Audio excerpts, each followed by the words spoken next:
తోడబుట్టిన వాళ్ళు, అమ్మ, నాన్నగారు, అక్క, చెల్లి, చదువుకున్న పిల్లలు ఎంత మధురమండి.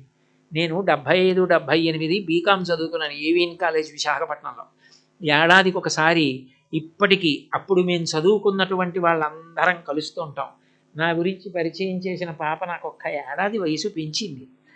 కానీ 58 కాదమ్మా, 59లో పుట్టా. అందుకని ఆ 75, 78 బ్యాచ్ అందరం కలుస్తుంటాం. కలిసినప్పుడు ఎంత ఆనందంగా ఉంటుందో. అప్పుడు ఒరేయ్ ఒరేయ్ అని పిలుచుకున్న వాళ్ళం. ఇప్పుడు అందరూ రకరకాల రంగాలలో పెద్ద పెద్ద ఉద్యోగాలు చేసి రిటైర్ అయిపోయి కలుసుకుని, ముట్టుకుని, చేతులు పట్టుకొని, మాట్లాడుకొని, కలిసి భోజనం చేసి సంతోషంగా గడిపి ఏడాదికి ఒక్క రోజు గడుపుతాం. ఎంత ఆనందపడిపోతాం. మనిషికి ఆ అనుబంధాలు గొప్పవి. ఏ కారణం చేత కూడా అనుబంధాల్ని దూరం చేసుకో